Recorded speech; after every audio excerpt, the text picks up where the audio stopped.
안녕하세요, 여러분. 안녕하세요. 저희는 아름다운 문화를 지키는 봉사단의 중학교 1학년 김나희. 서수빈입니다.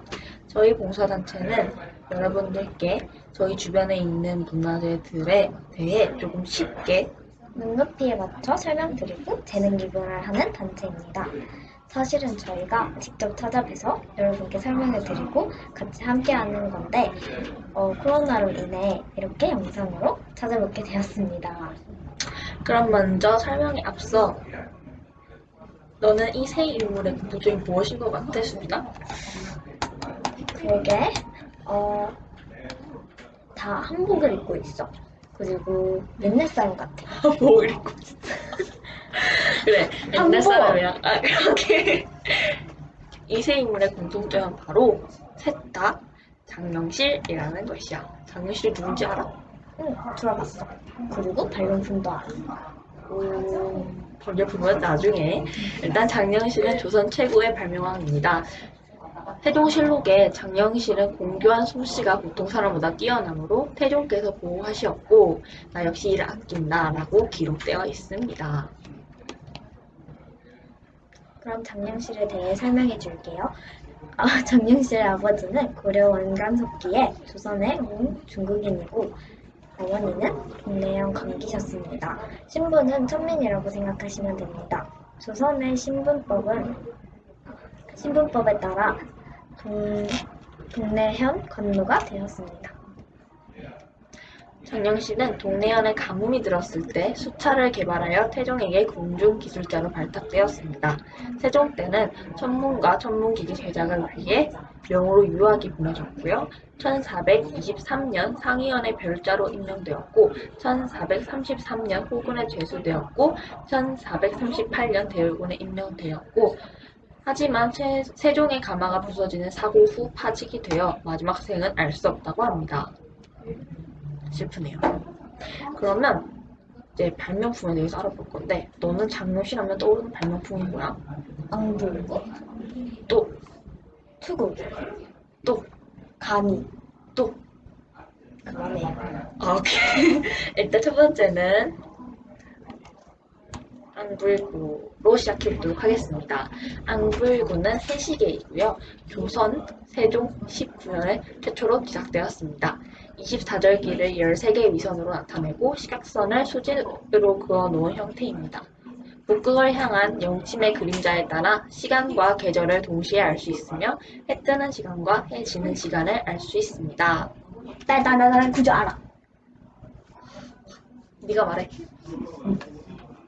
구조는 시각선, 계절선, 수평면, 영침, 지평면으로 구조되어 있습니다. 앙불구는 대한민국 휴전 시간과는 약 30분 차이 난다고 합니다. 다음으로는 자경루입니다. 자경루는 물시계이며 조선 세종 16년 1434년에 최초로 제작되었습니다. 물을 증감을 통해 일정량 모이면 쇠고수를 굴려 소리를 내게 하는 자동 물시계입니다. 물을 일정하게 흐르게 하는 것이 가장 중요하다고 합니다. 자경루 제작 후 호군으로 관직을 승격했다고 합니다. 문종 때 고정이 났고 단종 때는 수리 포기까지 하게 되었습니다. 하지만 중종 때는 장인 박세롱이 다시 만들었습니다. 하지만 일제강점기에 없어지고 중종 때는 시보 장치가 없고 물시계통만 있었다고 합니다. 아, 그러면 우리가 봤던 자경로는 그건가요? 그 물시계 통만 있는 거? 근데 맞습니다. 저희가 지금 보고 있는 것은 물시계통만 보인다고 합니다. 그럼 내가 영상을 보여줄게. 청동으로 만든 세 개의 항아리와 파이프 모양의 긴 물통만 남아 있는데 이것이 전통적인 물시계의 핵심 부품이다. 청동 항아리에서 흘려보낸 물이 차오르면 긴 물통 안에 설치된 부표도 상승한다. 이때 부표에 꽂아둔 잣대의 눈금 변화로 시간을 읽는다. 그러다 보니 담당자의 실수로 시간을 잘못 알려 처벌받는 경우가 많았다. 같은 실수를 반복하지 않으려면 정확히 시간을 알려줄 수 있는 새로운 시계가 필요했다. 장영실은 북경에서 수집해온 자동시계에 관한 정보를 샅샅이 분석했다. 원천 기술 이전 없이 자동물시계 기술을 개발하는 과정은 그 자체로 고난이었다. 수많은 부품들이 장영실의 손에서 조립되고 해체되기를 반복했다. 시행착오를 거듭하며 자격루 개발에 매달린 기간만 10여 년. 오랜 연구와 실험 끝에 장영실은 자동 시보장치 기술을 개발했다.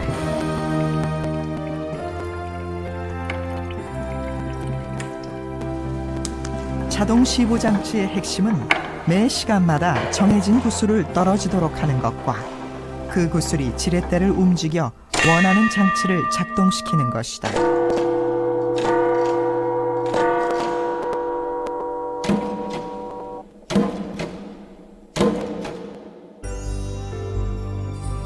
세종실록 보루각기에는 자격루 작동 원리가 상세하게 적혀 있다. 기록만으로도 복원이 가능할 정도로 자격루의 구조는 물론 시보장치 작동 원리와 순서까지 세밀하게 묘사해 놓았다.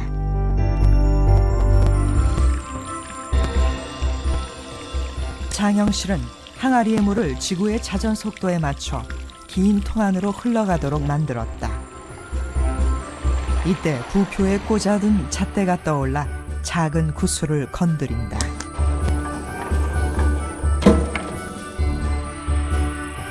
구슬은 자동 시보장치 속에 지정된 통로를 지나 아래쪽의 숟가락 장치로 떨어진다.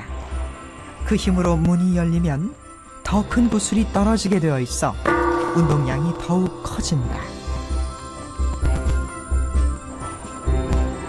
이러한 기계식 증폭 과정을 거친 힘으로 종과 북, 징을 울려 시간을 알릴 수 있도록 만든 자동 시보 물시계다.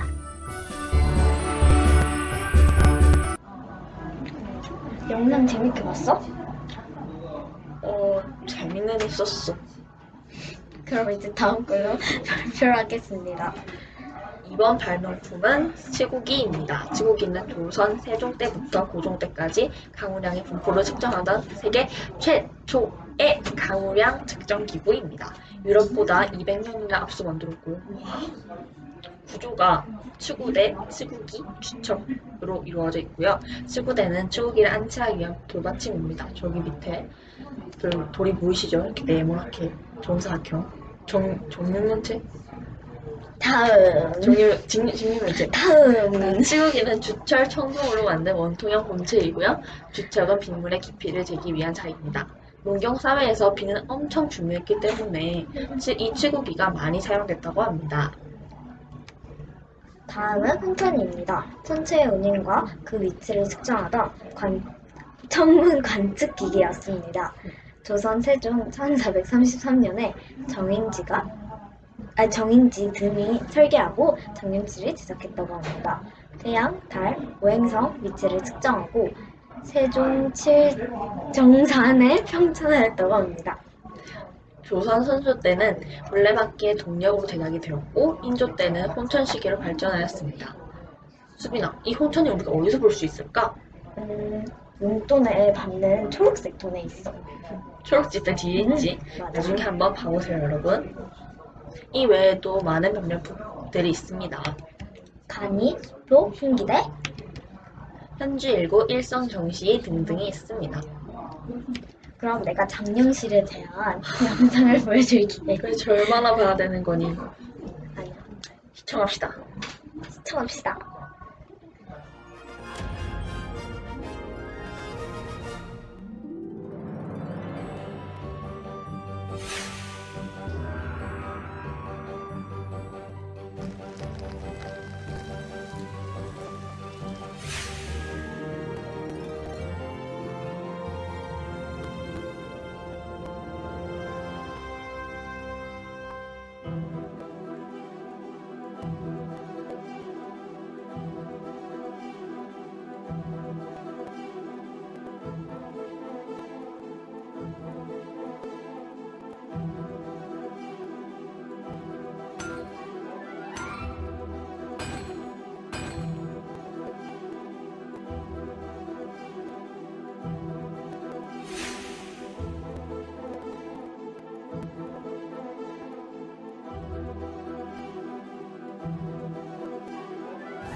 영상 재밌게 봤어? 응, 재밌게 봤어.